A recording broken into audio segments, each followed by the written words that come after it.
और आज मैं उस शख्स के बारे में तुम्हें बताऊंगा जिन्होंने कलम के बल पर भारत की सारी कृतियों को उधेड़ कर रख दिया था। जो भेदभाव रहता था, जो अंग्रेजों के खिलाफ देश को प्रति जो शोषण करते थे, उनको वो क्या करते थे, कितनी शोषण करते थे हमारे को, उनके बारे में। और उन्होंने क्या किया, स्वतंत्रता संग्राम में कूद गए और अपने कलम के बल पर भारत को आजाद करने में बहुमूल्य योगदान दिया था। उस महापुरुष का नाम है प्रेमचंद। किसका? प्रेमचंद। उसके बारे में बताऊंगा। तो आज का हमारा प्रेरणादायक प्रसंग है प्रेमचंद के बारे में। तो जान लेते हैं इनके बारे में। प्रेमचंद का जन्म वाराणसी से लगभग 4 मील दूर लमहीन नाम के गांव में आज ही के दिन कौन सा 31 जुलाई 1880 को हुआ। क्या हुआ था? 31 जुलाई 1880 को हुआ था। ये भारत के उपन्यास सम्राट माने जाते हैं। क्या माने जाते हैं? भारत के उपन्यास सम्राट।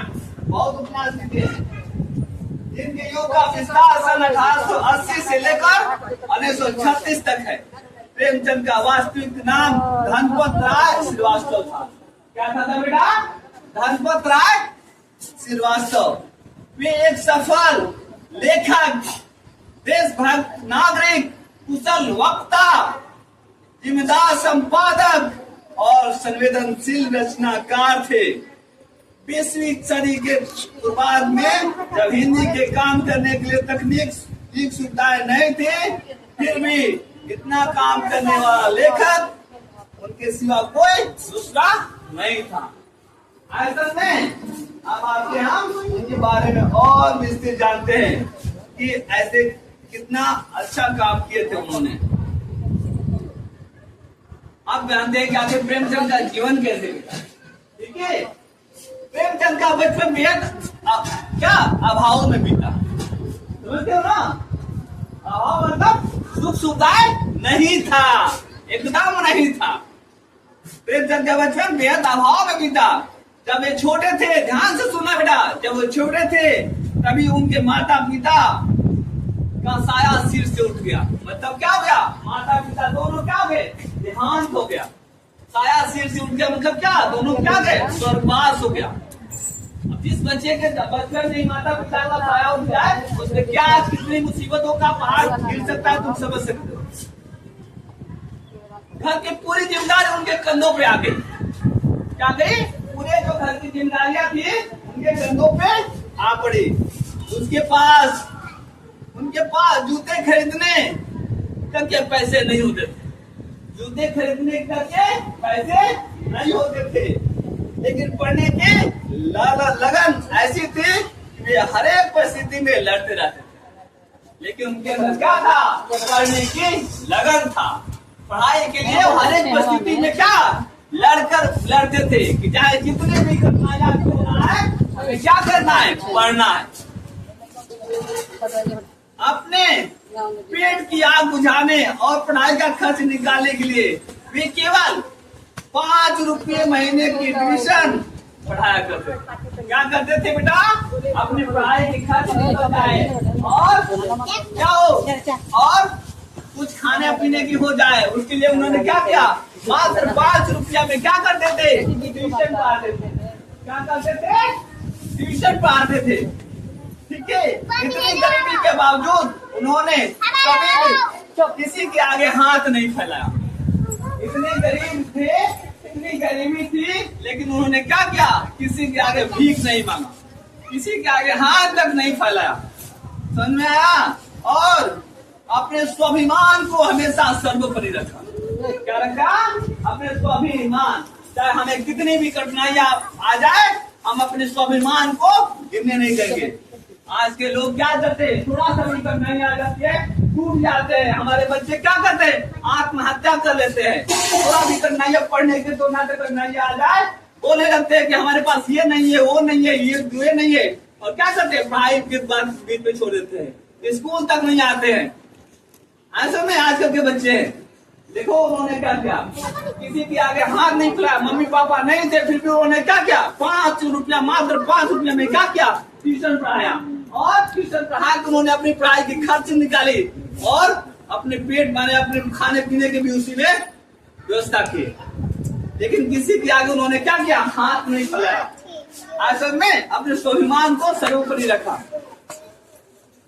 आगे चलकर मुंशी प्रेमचंद को अंग्रेजों के शासन में शिक्षा विभाग, इसमें शिक्षा विभाग में डिप्टी इंस्पेक्टर की अच्छी खासी सरकारी नौकरी मिल गई। जब हमारा देश नहीं आजाद था, जब अंग्रेजों के साथ थे हम लोग, अंग्रेजों को हुकूमत थी, तो उसमें क्या क्या इनको नौकरी मिल गई। किसके? डिप्टी इंस्पेक्टर की शिक्षा विभाग में। लेकिन जब 1920 में महात्मा गांधी के असहयोग आंदोलन का आह्वान हुआ, क्या हुआ?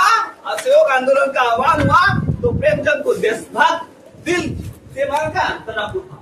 उन्होंने भी क्या किया, अपने देश के प्रति क्या जो देशभक्ति थी अंदर, उसके लिए क्या किया, उनका दिल तड़प उठा। और उन्होंने आगे क्या किया, अपनी आर्थिक तंगी, इतनी तंगी था और बीमार सेहत के बावजूद उन्होंने बिना एक पल सोचे, एक पल भी नहीं सोचा और अपनी पक्की सरकारी नौकरी को क्या किया, इस्तीफा दे दिया। क्या किया? इस्तीफा दे दिया। इसलिए कि मैं अपने देश के आजाद में क्या करूंगा, सहायता करूंगा, महात्मा गांधी का असहयोग आंदोलन में कूदूंगा। अपनी नौकरी तक क्या किया, उन्होंने रिजाइन तक दे दिया। ठीक है, उन्होंने तय किया कि वे अपनी कलम से समाज को कुरीतियों, गरीबी और अंग्रेजों के अत्याचार के खिलाफ आवाज उठाएंगे। जीवन के अंतिम समय तक मुंशी प्रेमचंद ने अत्यंत सादगी से जीवन बिताया। वे फटे हुए जूतों में भी मुस्कुराकर फोटो खिंचवा लेते थे। जूता फटता था फिर भी क्या मुस्कुराकर फोटो खिंचवा लेते थे। इस पर हरिशंकर परसाई ने प्रेमचंद के फटे जूते पे क्या लिखा, एक लिखा हुआ है। उनकी कलम में कभी अमेरिकी चाटुकारता नहीं थी। वो कलम में किसी भी अमेरिकी क्या करे, चाटुकारता उसके अंदर नहीं थी। ठीक है, बल्कि उन्होंने गोदान प्रसिद्ध लेकर, देख लो उनको क्या है उपन्यास, गोदान, गबन और ईदगाह। तुम भी पढ़े हो, ईदगाह पढ़े बड़े ईदगाह नहीं दिन पढ़े हो। छोटा सा बालक जो चिमटा लेके आता है अपनी दादी के लिए, बड़े तो ईदगाह के दिन। ईदगाह जैसी रचनाओं के जरिए हमेशा आम और गरीब इंसान के दर्दों को पन्नों पर उतारा था। ये थे हमारे महान लेखक और उपन्यासकार क्या मुंशी प्रेमचंद जी। ठीक है, जिन्होंने ये बचपन में माँ पिता का साया उठ गया, फिर भी पढ़ाई की जो लगन थी, इसके बल पर क्या हो गया, उनकी नौकरी भी मिली। लेकिन देशभक्ति के कारण क्या किया, उन्होंने नौकरी को भी क्या किया, रिजाइन दे दिया और समाज की कुरीतियों को अपनी कलम के बल पर उधेड़ कर रख दिया है, जिससे समाज में अनेक कुरीतियों को दूर किया जा सके। तो तो तुम्हें भी अपनी कठिनाइयां तो तुम्हारे पास है, प्रॉब्लम है, तो घबराना नहीं है असल में, और अपने अंदर देशभक्ति बनाए रखना है। ठीक है, चाहे कुछ भी हो जाए हमारा देश को सर्वोपरि रखना है। ठीक है, समझ में आया? तो आज था हमारा मुंशी प्रेमचंद के बारे में, ठीक है, प्रेरणादायक प्रसंग। चलो ठीक है, खड़े हो जाओ।